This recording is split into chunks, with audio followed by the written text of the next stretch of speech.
आज मैं मेंसुरेशन में खोखला बेलन पढ़ाने वाला हूं। चलिए शुरू करते हैं। सबसे पहले फॉर्मूला याद कर लेना है। अगर फॉर्मूला याद रहेगा तो प्रश्न बहुत ही आसान तरीके से सॉल्व हो जाएगा। तो सबसे पहले याद करना है खोखला बेलन का वक्र पृष्ठ का क्षेत्रफल बराबर क्या होता है। तो फॉर्मूला यहाँ पर लिखा हुआ है, लेकिन एक बार अच्छा से समझना है। अगर एक बार अच्छा से सीख लेंगे, समझ लेंगे, तो आपको रटने का जरूरत नहीं पड़ेगा। समझने का कोशिश कीजिएगा। तो सबसे पहले समझना है कि खोखला बेलन किस प्रकार का होता है। तो बेलन इस तरह का होता है और खोखला बेलन भी इसी तरह का होता है, लेकिन अंदर में खोखला होता है, अंदर में खाली होता है। एक एग्जाम्पल समझना है। आप किसी भी पाइप को खोखला बेलन कह सकते हैं, यानी कि खोखला बेलन का एग्जाम्पल क्या है? पाइप है। समझने का कोशिश कीजिएगा।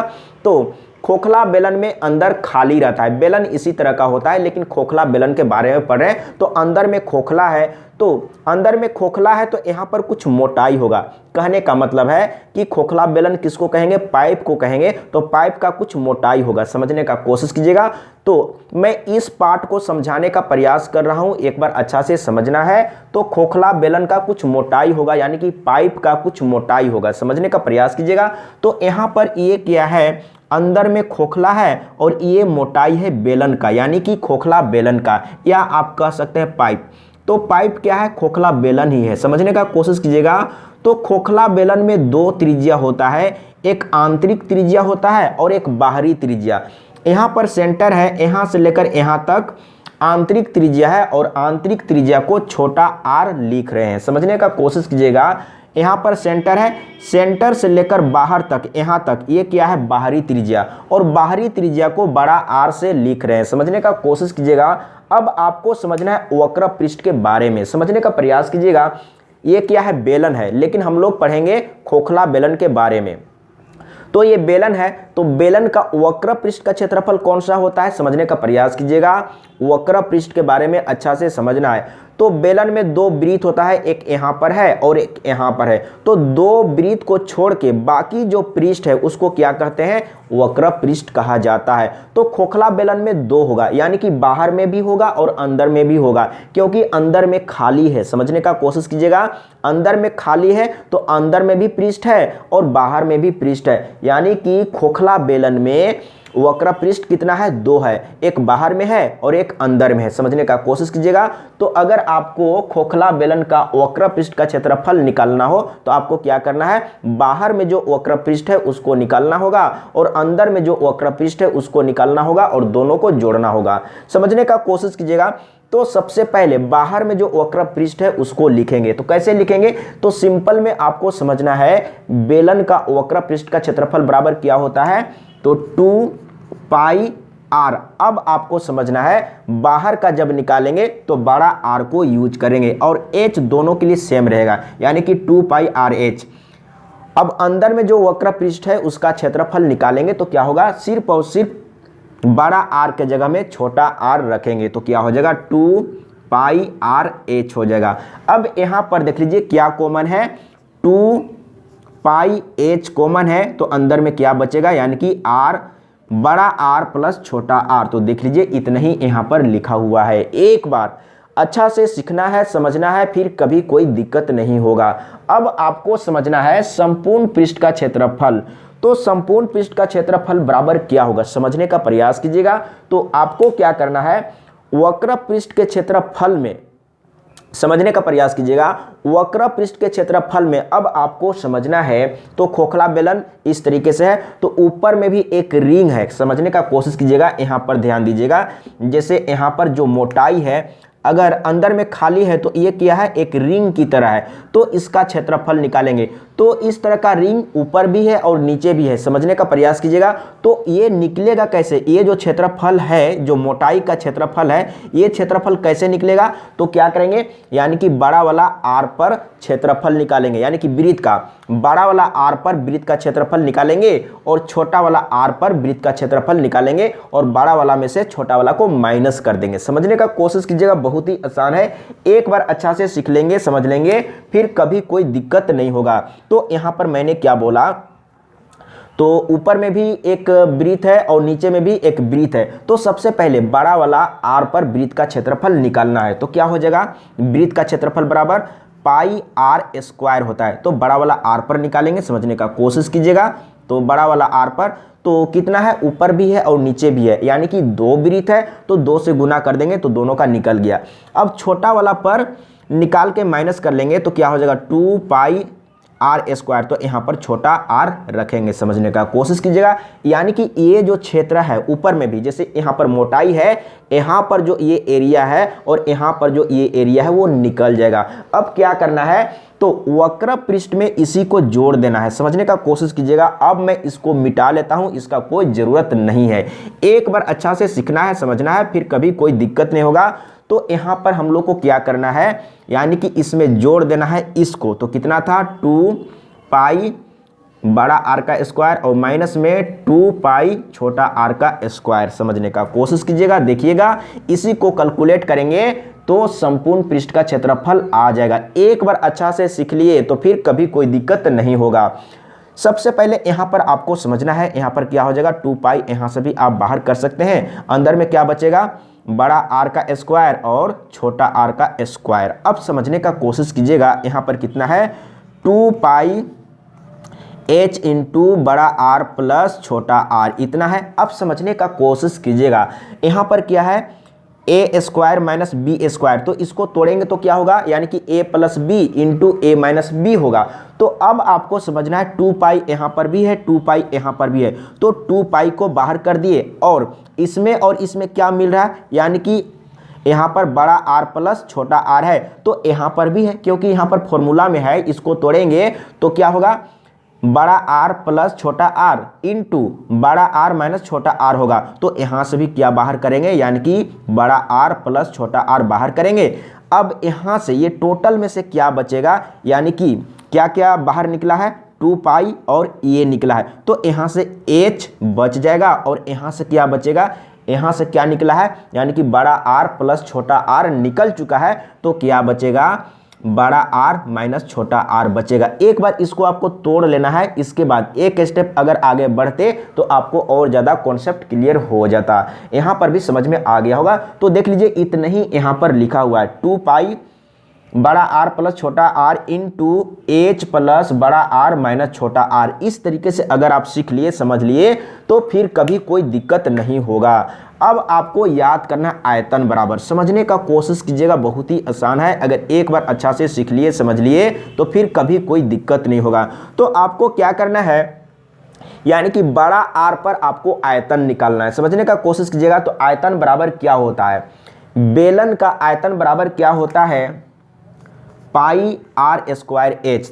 तो बड़ा वाला आर पर निकालेंगे पाई आर स्क्वायर एच, इसके बाद माइनस कर देंगे छोटा वाला आर पर आयतन निकाल के, तो क्या हो जाएगा, पाई आर स्क्वायर एच। समझने का कोशिश कीजिएगा। तो यहाँ पर क्या कॉमन है, यानी कि पाई और एच, पाई और एच को बाहर कर देंगे तो क्या बचेगा, यानी कि बड़ा वाला आर का स्क्वायर माइनस में छोटा वाला आर का स्क्वायर, यानी कि आयतन बराबर इतना हो जाएगा। देख लीजिए इतना है।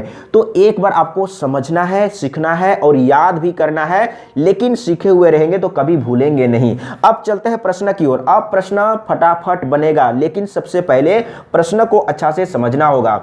सबसे पहले प्रश्न को अच्छा से समझना है। अगर प्रश्न समझ में आ गया तो बहुत ही आसान तरीके से सॉल्व हो जाएगा। मैं प्रत्येक बार बोलता हूं, अगर प्रश्न समझ में आ गया तो समझ लीजिए कि आप प्रश्न को 99% सॉल्व कर चुके हैं। तो इसमें क्या बोल रहा है, एक खोखली बेलनाकार नली जो लोहे की बनी है, 20 सेंटीमीटर लंबी है तथा इसके बाहरी और आंतरिक व्यास क्रमशः 8 सेंटीमीटर और 6 सेंटीमीटर है। इस नली के बनाने में प्रयुक्त लोहे का आयतन है, यानी कि आयतन निकालना है। यानी कि ये जो पाइप बना है, नली बना है, उसमें कितना लोहा यूज किया गया है, तो आपको क्या करना है, आयतन निकाल देना है। समझने का कोशिश कीजिएगा। तो यहाँ पर व्यास दिया हुआ है, यानी कि बाहरी व्यास है 8 सेंटीमीटर और आंतरिक तो 2 से डिवाइड कर देंगे तो त्रिज्या मिल जाएगा, यानी कि बाहरी त्रिज्या कितना हो जाएगा, 4 सेंटीमीटर और अंदर का त्रिज्या हो जाएगा 3 सेंटीमीटर। समझने का कोशिश कीजिएगा। तो सबसे पहले फॉर्मूला लिखना है। तो फॉर्मूला क्या था, पाई एच, इसके बाद बड़ा वाला आर का स्क्वायर माइनस छोटा वाला आर का स्क्वायर, इतना ही था। अब क्या करेंगे, पाई का वैल्यू रखेंगे 22/7 और एच का वैल्यू दिया हुआ है कितना है, यानी कि लंबाई दिया हुआ होगा। एक खोखली बेलनाकार नली जो लोहे की बनी है 20 सेंटीमीटर लंबी है। लंबाई या ऊंचाई आपको एक ही समझना है, तो यहां पर लिखेंगे 20 समझने का कोशिश कीजिएगा।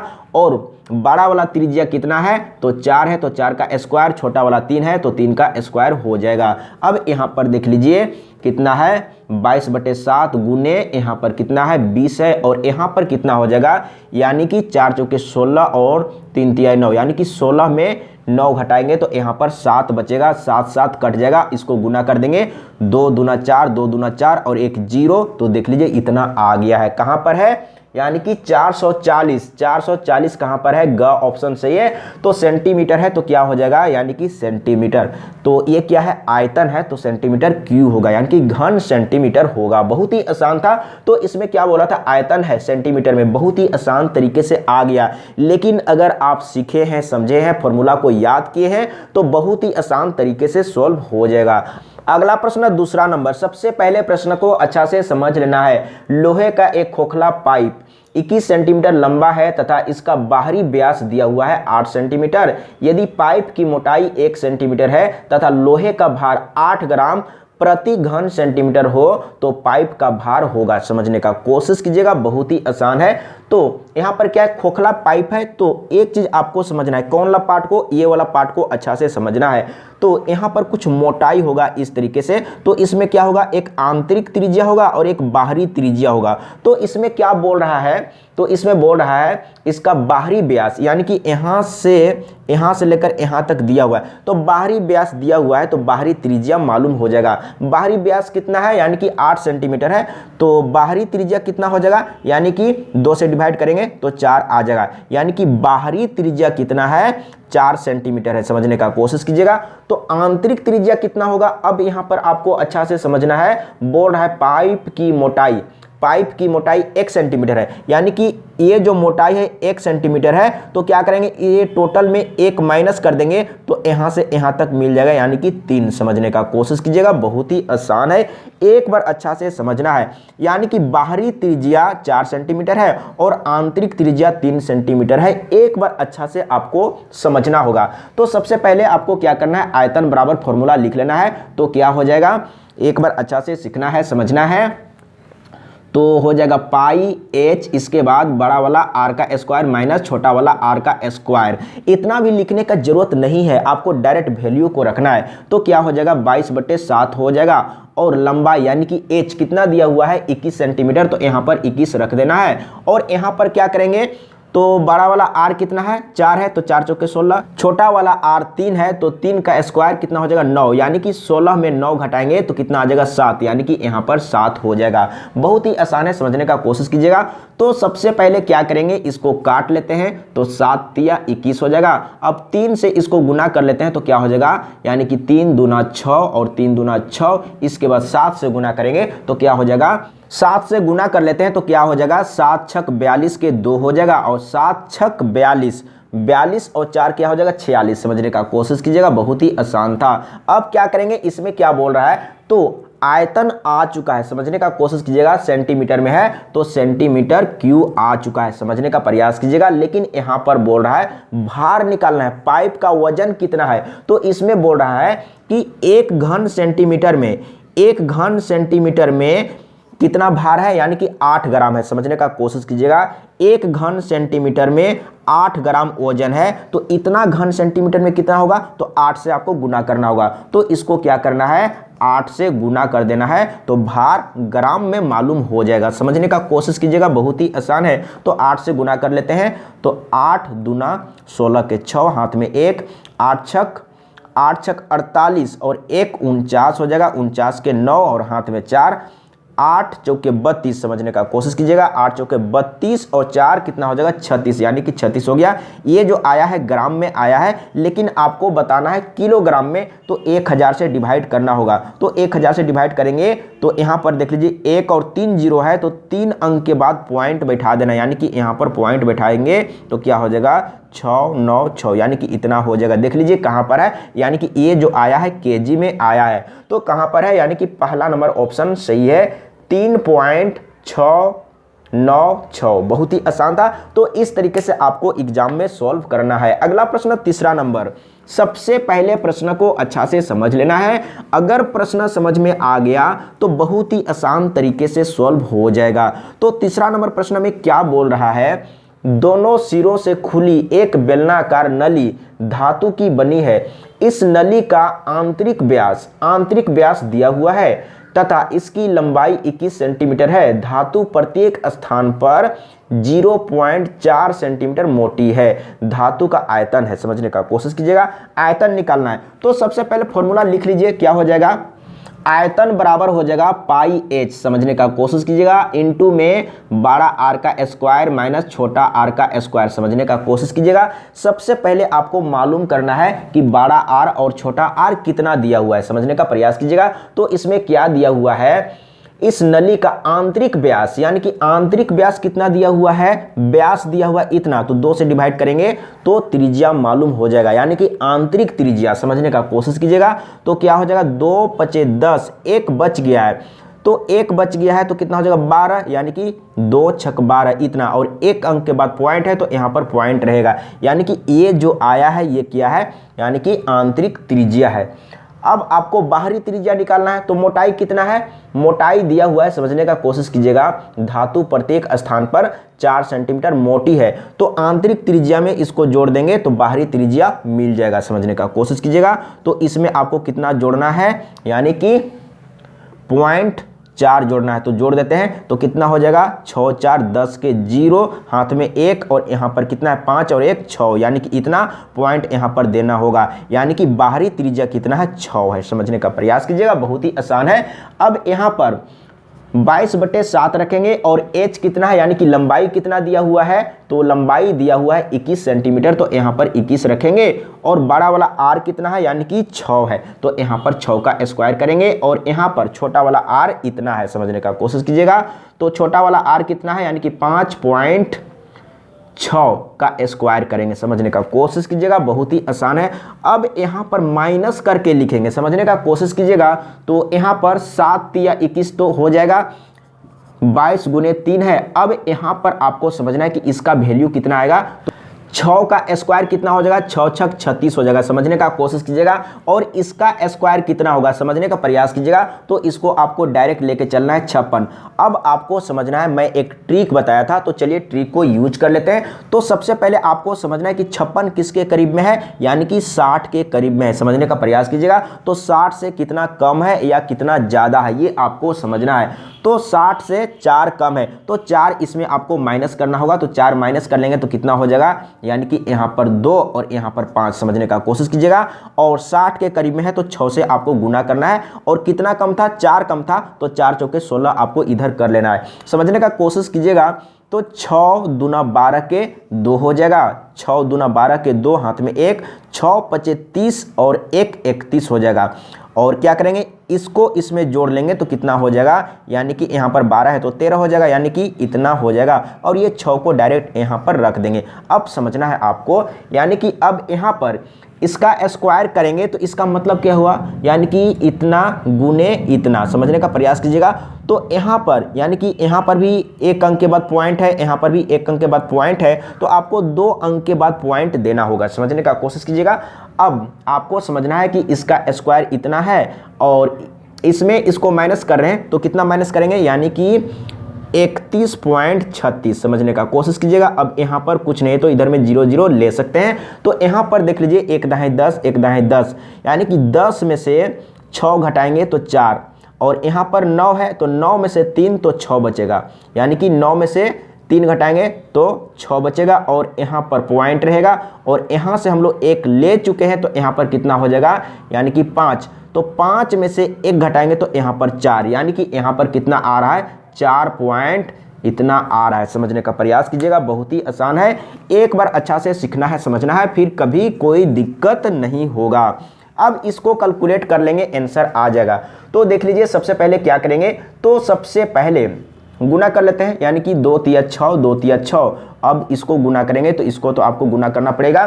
तो सबसे पहले 6 से गुना करते हैं, यानी कि 6 चौके 24 के 4 हो जाएगा। इसके बाद 6 छक 36, 36 और 2 38 हो जाएगा, 38 के 8 हो जाएगा, हाथ में 3 है, 6 चौके 24, 24 और 3 24 और 3 24 और 3 27, यानी कि इतना हो जाएगा। फिर से इतना ही होगा क्योंकि फिर से आपको 6 से गुना करना है, तो कितना हो जाएगा 4 8 यानी कि 27, इतना ही होगा। तो यहाँ पर 4 हो जाएगा और यहाँ पर 8 4 12 के 2 हो जाएगा, और यहाँ पर कितना हो जाएगा एक बार मिला लेते हैं, 27 84 27 84। तो यहाँ पर 4, यहाँ पर 8 4 12 के 2, और यहाँ पर 8 7 15 और 1 16, हाथ में 1 है, 7 2 9 और 1 10 के 0, और यहाँ पर हो जाएगा 2 और 1 3, यानी कि इतना हो गया।